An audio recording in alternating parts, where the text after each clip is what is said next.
That's all moments away. But tonight we start with the Democratic Party and their despicable behavior. Over the weekend, lawmakers, both sides of the aisle, they hammered out a $1 trillion emergency spending bill. That legislation proposed billions of dollars, for workers, for small businesses, for struggling big industries like the airline industry, the cruise industry, billions for hospitals and cash payments to Americans that need it, that are making under $99,000 a year. Our fellow Americans are hurting. We rebuilt Europe. We saved the world from evil and tyranny time and time again. Now it's time to help out our American family. But what happens unexpectedly, or maybe predictably, this morning Schumer, Pelosi torpedo the bill. They are now saying they will not pass anything that does not include an insane laundry list of unrelated items, nothing to do with corona. This is beyond disgraceful. I predicted this would happen. So why are they delaying critical aid, financial assistance to American workers, small businesses, large businesses that have had to shut down? Look at your screen. This is what they want. They want tax credits for windmills and solar power. In other words, they want their Green New Deal one way or the other. So they're willing to deny desperate Americans in need for this. They also want new emission mandates for the airline industry. Okay, mandatory reporting of greenhouse gas statistics for every airline flight. In other words, why don't we just kick all of you in the teeth that work in the airline industry when you're down? We'll just kick you right in the teeth.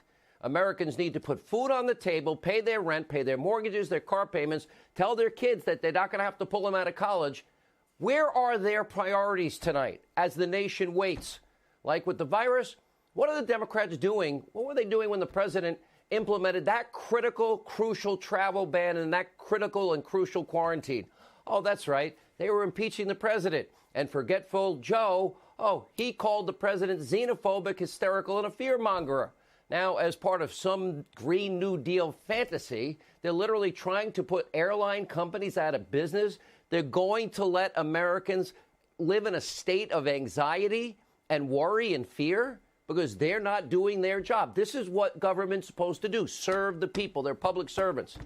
And that's not all. Democrats are also demanding broad new powers for labor unions. Oh, of course, they give us all the money for our elections. The forgiveness of student loan debt, new rules surrounding racial diversity on corporate boards, subsidies for newspapers, and so much more. What does this have to do with people that need help now? Now, Democratic Majority Whip James Clyburn called the quote a tremendous opportunity to restructure things to fit our vision. Small businesses suffering. Entire industries, like the restaurant industry, are struggling. Their workers are losing their jobs. They are afraid they may lose their homes or get kicked out of their apartment. And what is James Clyburn's agenda? He's worried about restructuring things to fit their radical socialist vision. That is a party, the radical extreme Democratic Socialist Party, and that is them being a national disgrace again, because they've done nothing for 3 years anyway. They should be ashamed of this conduct, but don't hold your breath. Now, Democrats, for those of you that have some sense, reason, compassion, understanding, are you embarrassed about what this party has become? What has your party, if you're a Democrat, done for you in the last 3 years to help safety and security, peace and prosperity? No, 24/7, every minute, second hour of every 24-hour day, hate Trump. That's all they've done. Even during a time of great urgency, when our fellow Americans need their government to act, they care more about their radical agenda than helping American workers, small business, big business. As Senate Majority Leader Mitch McConnell said, Democrats won't let us fund hospitals or save small businesses unless they get to dust off the Green New Deal and put carbon footprint language into this. Take a look. Democrats won't let us fund hospitals or save small businesses unless they get to dust off the Green New Deal. Are you kidding me? This is the moment to debate new regulations that have nothing whatsoever to do with this crisis? That's what they're up to over there. American people need to know it. How can half the Senate not rise to the occasion at a time when everybody else in the country is pulling together? They're pulling us apart. Good for Mitch McConnell. Now, I can't recall him, frankly, being that angry, and rightfully so. When Americans need help the most, there's your radical socialists, Pelosi and Schumer. They're caring about carbon footprints and their own political agenda. Now they're taking a page out of the political playbook of Remember Obama's chief of staff, Deadfish Emmanuel Rambo? A lot he did for the people in Chicago that are getting shot and killed every weekend for year after year after year.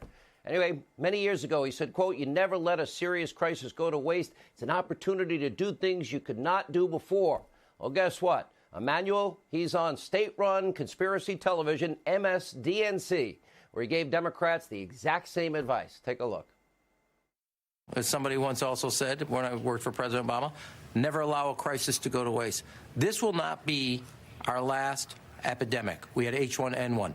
We had SARS. What we have to ensure, and this is where presidential leadership counts, that this will not be the last pandemic, but it must be the last economic depression because of a pandemic. And then start setting out how to use this crisis to invest in public health. Tonight, every American has a right to be angry and ticked off. Democrats cannot, for even a second, put aside their petty politics to actually help our fellow Americans in need. This is beyond a betrayal to every American worker, the people that really make this country great, those that are struggling now. And even some Democratic members of Congress, maybe a few sensible ones, very few, reportedly growing weary of these disgusting political games. But not quid pro quo Dr. Joe. That's Joe Biden. He's trying to use the coronavirus to score cheap political points. Remember, he sent out his letter fundraising off the virus. When President Trump announced his travel ban on January 31st, that was 10 days after the first confirmed case in the United States.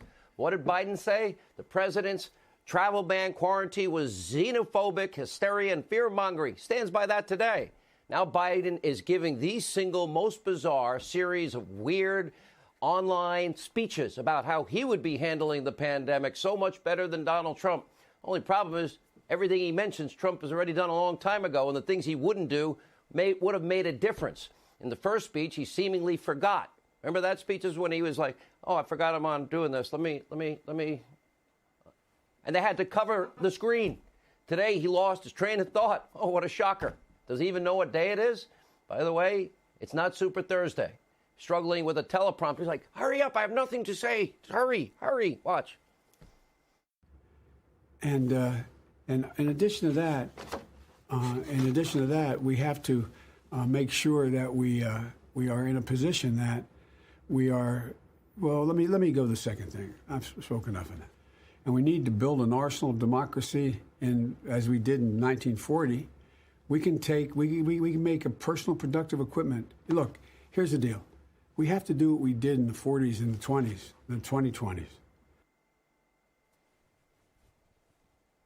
Oh, sorry. We'll have more on Biden's confusion and bitterly partisan response to the pandemic. He's, too, has been disgraceful here. But first,